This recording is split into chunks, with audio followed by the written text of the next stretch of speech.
Welcome to Twisted Torque Garage. I'm Trey. And I'm AJ. Welcome back, YouTube. We haven't been YouTubing or vlogging in a while. We've been doing a lot of stuff in the background. Kind of. We haven't been doing a lot, but we've been doing a lot. So we were back here in the garage. You could tell with the AC running because you probably hear that. Today, what we're gonna do is take the tranny off this blown block and get it out of the way. It's in the way. This camera stand thing sucks. Look at that. You're the one that wanted it. I thought it was better than Amazon. Anyways, we're gonna take the tranny off the block, and we might get into disassembling the block itself and really looking at the carnage. I kind of want to see what the balance shaft looks like. Yeah, if not, we'll get it on. If not, I think we'll at least get it on the stand tonight, and we can do that Friday. Yeah. So we're gonna get to work. You guys seen us take this trans off and everything, so the next clip that'll be off already. See you guys in a minute. So we got the as I'm talking. My bad. So we got the motor and trans. I guess, what do you call that? Separated? Unmarried. Dismounted? Hey. Is that pieces of our block? That's something. Anyways, you guys seen before the carnage that happened. Now we're gonna make sure that we drain the oil. We don't remember if we did or not. Actually, we could probably tell from here, honestly. There's a hole right there. But we're gonna just make sure there's no more oil in here. Flip it over, get the oil pan off, and I want to see what the balance shafts look like. But it feels good to be vlogging again. Yeah. It's nice. Different. Yeah. In a minute, you've probably seen maybe, I don't know, 2 or 3 times. We'll explain what we've been doing. This whole corner, we've never vlogged any of that. Yeah, okay. I thought you said we had vlogged it. I was like, when? When did we vlog this? No, we didn't vlog that. Okay. So in a minute, we'll probably end up talking about that. But for now, let's get the oil out of this and see what's going on. And I'm really excited. I've been wanting to do this for a while, but we've been putting it off. So, no, without further ado.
Ready to take the pan off?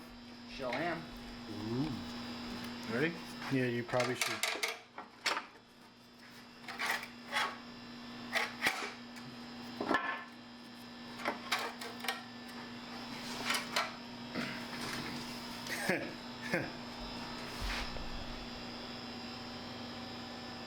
We can clean this up and reuse it, no?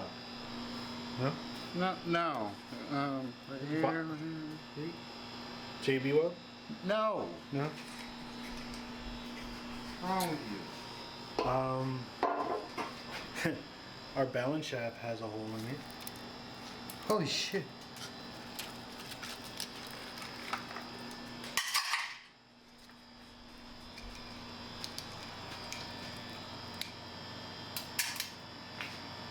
I wonder if our balance shaft locked up. That's a known thing.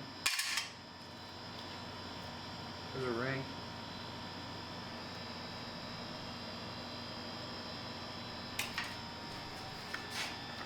That's Yo, we split the block in half. disconnected. That was just. Oh, yo. Yo. The block is in half. Let me get a flashlight. Get a flashlight. Flashlight. The flashlight's not in the flashlight holder. I think it's over on the other side. Hold on, I'll be right back. You know, if we did it the other way, the the oil pan would have caught a lot of that. Yeah.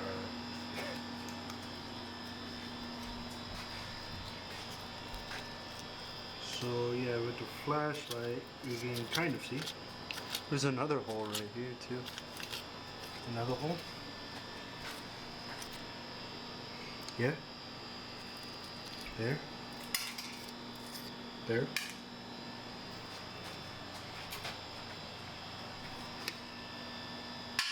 Our winding tray is good. I can't believe we split the whole block in half, my guy.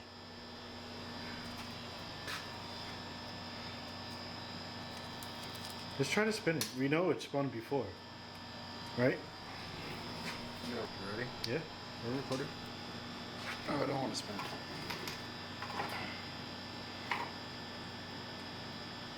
Don't break that.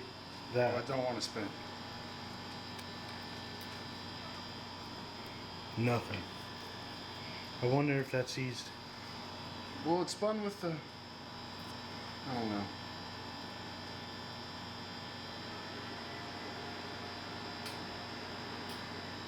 That's why you delete it. Yeah.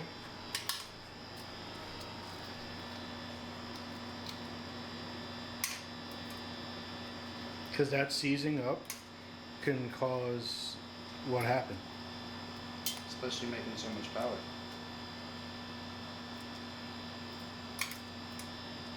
Because that rod wanted to move because there was an explosion there. Yeah. And it fucking couldn't really.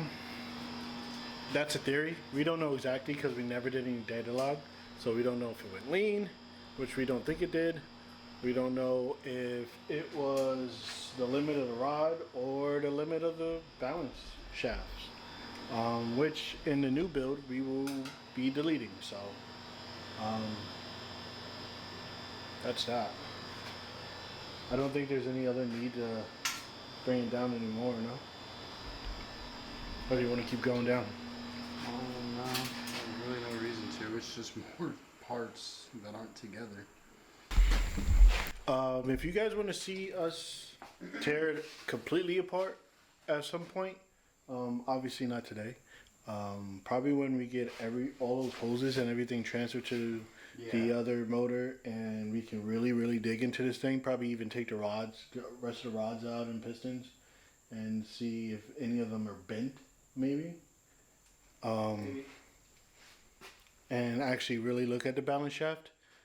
But today, we'll probably throw the oil pan back on and just a couple bolts in it, and so we can sit it down on the floor. So we're now cleaned up.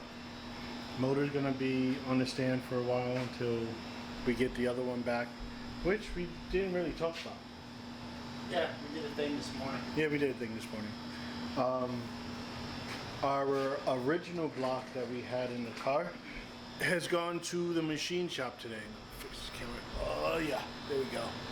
I gotta get a better lens that is wider. Yeah. Because my arm hurts. Anyways, yeah, we took the other block that we had, we've talked about before, that we were gonna take to the machine shop with all the parts that we needed, main caps, rods, pistons, everything. Pretty much we're doing a full build. Yep. Oversized pistons by what, 0.5 half over? millimeter. Half millimeters bigger. We might do oversized valves. We don't know yet.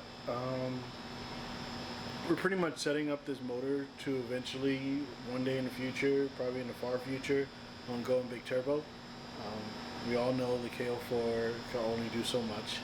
but the motor should be sound and be able to take and handle 6 to 7, 800 I'd say horsepower. it should be able to handle 850, no problem. Yeah. So It's got 1,000 horsepower rods in it. yeah. It's got forged pistons, like everything's being made to be able to handle 800, no problem. If we ever see 800, maybe one day, but I'd rather it be overbuilt and be somewhat reliable at whatever power we're trying to. We're not even trying to reach a power. We're pretty much trying to reach a time. So whatever power goal that is, that's where we're trying to hit. But we want it to be reliable and not end up like that thing. But since we've been collecting parts, and we all know that a roll cage has to go in this bad boy, we decided to attempt this ourselves. Yeah. And we decided that we can learn another trade, which there's absolutely nothing wrong with it. We bought a welder. That's the welder, the Weld Pro. I don't know how popular that brand is, but it seemed to be working. We bought it on Amazon. It was like $850, $900. After we bought the tank and some material and this table that you see it on, it came up to like $1,200. It's like, for all that, it's probably $1,400. $1,400. But what's the main brand of Weld Pro? Is it Eaton? I think it is Eaton. I've seen this same welder on sale, this same kit on sale with a different sticker on it, same color and everything, but it was like $3,500, and it just had a different sticker on it. So, like, you can find good brands that are just lower level of, you know.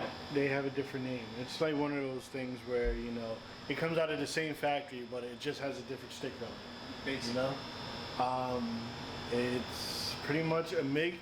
It's a MIG, TIG, and stick welder. It's an AC/DC TIG welder, though. Yeah, and we're only practicing MIG right now. We haven't even touched TIG, so we're on a 25-75 mixture of CO2 and argon. Thank you, Trey. And this is our mess that we've made so far. Let me put you guys down on a table here. Talk about this.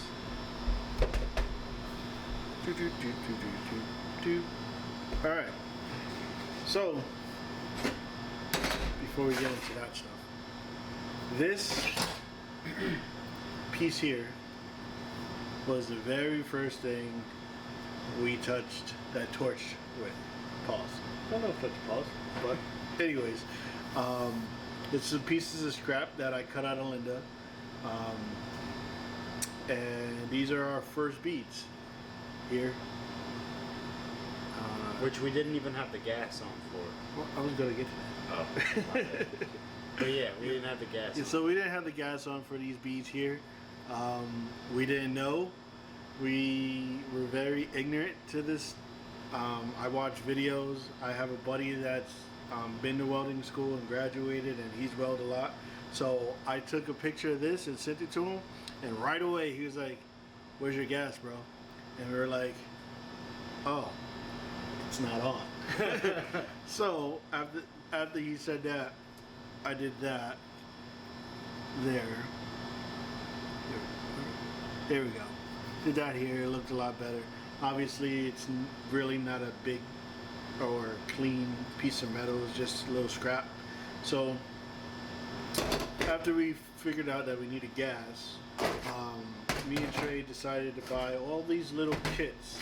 They weren't welded before. I actually got two pieces right here. So we bought a bunch of these pieces of metal with our kits that we found on Amazon for like, what, $15? They're like 15 or 20 bucks, and I think you get like 6 or 8 plates a piece. Yeah, something like that. And then they have a whole bunch thicknesses and shapes, and they have like test ones where it's a diamond and you're supposed to you know, weld all the pieces together, make it. It's supposed to look like a diamond when it's done. They got squares and stuff like that. So we decided to practice on these, and if you can see, these are our beginner welds. We ran out of space, so we were trying different temperatures and voltage and speeds on these until we found what we were looking for, and they started to come out like that. And once we started running out of these, we decided that, you know, instead of spending more money, we can just put them together. And that's pretty much what happened. Got some nice little dimes there, they like to call them. And we got a bunch of these little pieces here. Practice stuff. Once we got I guess the hang of this thickness, we decided to go a little thinner and see how that worked. To just test our capabilities of dialing in the machine with a different thickness. So we just decided to do stuff like this. Trey made a little, I guess, bolt tray now. Welded it together and grinded it down. It probably didn't look as bad as this because I did this in like 10 minutes or 40 minutes or something like that. And he did this when I wasn't here, so he was bored one day. Once you start welding, it gets addictive, and you just want to start welding things. So I haven't grinded this thing down yet or made it look pretty. So again, thinner piece of metal than a 1/4 inch. So this was what, 11 gauge? Something like that. 11. I know this is 11 gauge. Yeah, I'm pretty sure this was the same. And I did this and grinded it down and sanded it down and came out like a cube. Now we know we got to do a cage. I don't know if you guys remember, we ended up buying a cage when we went to go meet Aki. It was like an $80 cage. It was a roll bar. Roll bar. Okay, it was a main hoop and the two braces that go to the back, and pretty much that's it. It's like a 4-point cage. Yeah, 4-point cage. So we knew we weren't going to use that anymore. Sorry, Trey, for crossing your face. So we decided to cut it up. When you edit this video, you'll realize how much you've cut my face out of it. Oh, really? Oh, yeah. T for Trey. So we decided to cut it up and use it for practice, for notching and welding. Obviously, it's not the cleanest piece. We only cleaned what we were actually going to weld, which was a lot cleaner than it looks now because it's been sitting in a garage.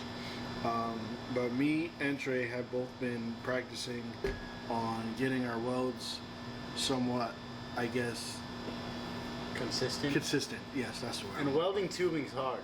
Yes, welding tubing It's is way a lot. harder than welding straight line. But I think I have a trick for that because I was watching another YouTube channel. Remember when I was telling you about the bevel? We weren't beveling our pieces.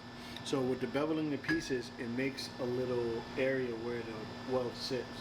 So it Makes makes sense. it, It's just, it's all in. yeah. So we're practicing on strength. We haven't had one break yet. We've also haven't really tried, but it seems to be just, yeah. One day I got a little crazy and decided to just start welding pieces together. We ended up buying a notcher because I believe this piece was with the grinder. We notched this with a grinder, and I watched a video on how to do it. If you don't have access to a notcher, it works. The guy that I watched said it's faster than notching a notcher, but I beg to differ. So we got a notcher, and we started notching these tubes, and these are a lot cleaner and easier to weld. They fit a lot closer. The fitment was a lot better. And again, we weren't beveling these tubes, which I find out we have to. So once I start doing that, we'll see what these welds kind of look like. We still got a What? I was blocking your face. Oh. We still got a whole main hoop that we can cut up into pieces and continue practicing. So pretty much that's what we've been doing. Yeah, so we might not have been on YouTube, but we've been working. It's been a slow process too, because this welding thing is brand new to both of us. Yeah. Before I bought this welder, I never laid a bead before in my life, and I think you laid what? Maybe welded a couple Yeah, times? a couple of times. Back when I was in high school, that was 16 years ago. Yeah. Yeah, I'm old. We're not gonna talk about that. So yeah, that's pretty much where we are. So while the motor is at the machine shop, we're probably gonna practice a little bit more, try different techniques, and start building this cage inside the car. We need to get that done before we get the motor back, or pretty much done before we get the motor back. Yeah. When you get our transmission built? We got to get the tranny built still. I'm still waiting for the LSD. That hasn't came in. I ordered that 4 months ago. It's been on back order, but we haven't been in a rush, so. Yeah, but we're getting to the point now where if it doesn't show up soon, it's gonna be like. Yeah, it's gonna hold us back. But other than that, it's great to be back to YouTubing again, or vlogging. Yeah, I mean, when was the last time we filmed a video? Like right when we month lit it ago? up, right? Yeah. No, I think we did a video taking it apart and everything and stuff like that. But It's been a minute. it's been a minute. It's been about a month. But glad to be back. Thanks for tuning in, and we'll see you at the next video. Keep gunning.